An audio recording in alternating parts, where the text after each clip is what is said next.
भैया स्पष्ट हो गया कि चंदा देवी जी चुनाव लड़ रही हैं आरजेडी से?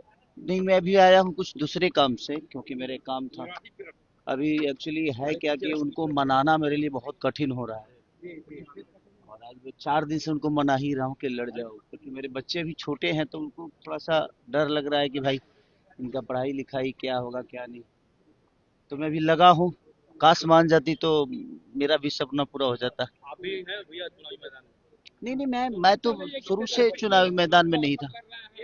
नहीं नहीं, लोगों का बिल्कुल मन है, मैं जहां से चाहूँ वहां से मुझे टिकट मिल सकता है, लेकिन मुझे नहीं लड़ना है। लड़ना है जिसको, उसका एग्री होना बड़ा जरूरी है, क्योंकि उनको क्षेत्र में रहना है, उनको सेवा करना है, तो वो कितना तत्पर रहेंगी। और बच्चे मेरे और छोटे हैं अभी, तो उनका भविष्य भी तय करना है। मैं तो काम में रहता हूँ, तो उनके लिए थोड़ा सा टॉप जॉब है, तो उनको बड़ा डिसाइड करने में वक्त लग रहा है। मैं 4 दिन से मना ही रहा हूँ, अभी तक मना रहा हूँ कि भाई अभी 2 दिन वक्त है, मान जाओ। मान जाओगी तो कुछ कर लेंगे भाई, आपका भी एक भविष्य हो जाएगा और सेवा का मौका मिल रहा है लोगों का, ये बहुत कम लोगों को मिलता है। और मेरे पास अपॉर्चुनिटी है जो उनको मिल रही है, लेकिन उनको शायद स्टार की बीवी ही कहलाना है, उनको नेता नहीं कहलाना है, शायद इसलिए वो अभी ना कर रही हैं। और बच्चों से लगाव है, और छोटे हैं तो उनका भी एक इमोशन है, एक माता होने के नाते।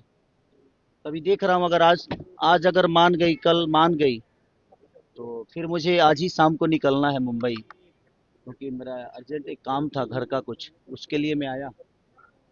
तो सब कुछ फाइनली है, बस उनका एग्री होना मेरे लिए बहुत मायने रखता है। बाकी हाँ, उनका एग्री थोड़ा सा मेरे लिए मुसीबत है, कि मैं अपने पत्नी का बात सुनता भी हूँ, क्योंकि मैं एक राम की तरह चाहता हूँ, नहीं सुनूंगा तो रावण बन जाऊंगा।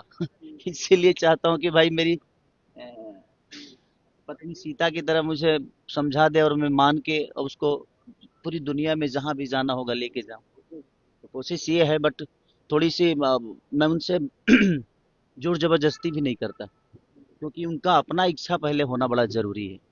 और एक महिला है, हाउस वाइफ है, तो उनको अब समाज के बीच में अचानक से आना, और बहुत सारी चीजें बदलेगी, उनको बोलना भी है, उनको अब लोगों के हक के लिए कहना भी है, तो वो सारी चीजें थोड़ी सी उनके लिए टफ है।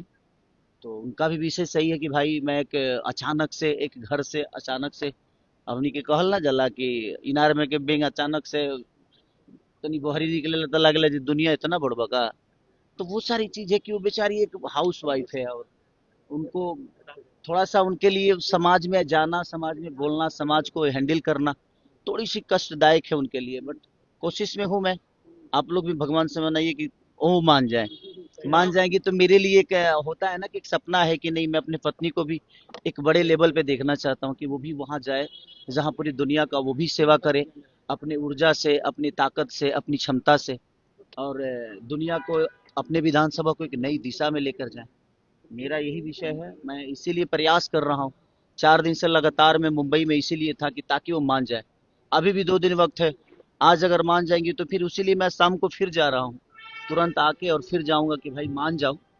और मान जाएगी तो शायद कुछ जल्दी से खुशखबरी आप सबको दे दूंगा। चुनाव में बहुत सारे सेलिब्रिटी प्रचार करेंगे, कल मैथिली ठाकुर बीजेपी ज्वाइन की, तो आप किसके लिए प्रचार कीजिएगा? मैं तो शुरू से कहीं ना कहीं मैं तेजस्वी भैया से बहुत ज्यादा प्रभावित भी हूँ। एक बड़े भाई छोटे भाई का हम लोगों का रिश्ता है, तो कोशिश मेरी रहेगी, मेरी नहीं बल्कि उन्हीं की कोशिश रहती है कि बाबू आप आओ। और उनके बातों को मैं कभी काटता नहीं, जिसको मैं मानता हूँ उसको दिल से मानता हूँ। तो प्रयास यही है कि मैं उनको भरपूर जिताने की कोशिश करूँ, और ज्यादा से ज्यादा सीट लाने की कोशिश करूँ। सर छठ महापर्व है अपकमिंग, आपकी सॉन्ग कौन सी आ रही है? अभी सारे मैं पांच पांच, हाँ 5 गाने अभी लगातार मेरे आएंगे छठ के, क्योंकि रिकॉर्डिंग हो चुके हैं, शूट भी हो चुका है, सारी चीजें हो चुकी है। बस अब धीरे धीरे 2-2 दिन गैप देके आएंगे सारी और एक चीजें। गाना गुनगुना दीजिए सर। बस छठ के मात छठी मैया सबको ऐसे ही कुशल रखे, रात भर जगा हो यार। मैं क्या भी कुछ हाँ। कहेंगे सर? एक और स्टार है, उनके घर में आग लगी हुई है, उसको लेकर भी आग लगी है किसके घर में? ज्योति ज्योति सिंह की अगर बात करें छोड़ दीजिए, तो देखिए राजनीति एक में बात उनके बताएं पिता आपसे, ने कहा कि एक बात बताऊं आपसे, हम लोगों को उस पर बात भी नहीं करना चाहिए, क्योंकि मैं नहीं चाहता कि उस पर बात करके उसको बड़ा लंबा किया जाए। वो उनका अपना मैटर है और सुलझने वाला है नहीं, तो हम उसको बात करके ना और उलझा रहे हैं। तो इससे बेहतर है कि भाई वो दोनों समझदार हैं, उस चीज को समझते हैं, वो लोग समझ ले। क्योंकि हम लोग कुछ भी बोलेंगे ना तो लोगों को यही लगता है कि नहीं हम मजे ले रहे हैं। हम मजे नहीं ले रहे, हमें भी बुरा लग रहा है कि भाई सबका अपना परिवार है, फैमिली है, घर है, बस जाए, दोनों एक हो जाए, चाहे पूरी दुनिया एक होकर जीवन को चलाए, क्या दिक्कत है किसी को। बट एज ए मैं एक दुनिया के नज़र में मेरा जो क्षमता है उसके लिए मेरी से सवाल दुनिया करती है। बट मैं सबसे बोलूंगा ना कि आप लोग इस सवाल को छोड़ दो। अब इस सवाल में कुछ रखा नहीं है, क्योंकि वो चीजें आती रहेगी जाती रहेगी और हम लोग फालतू में उलझते रहेंगे।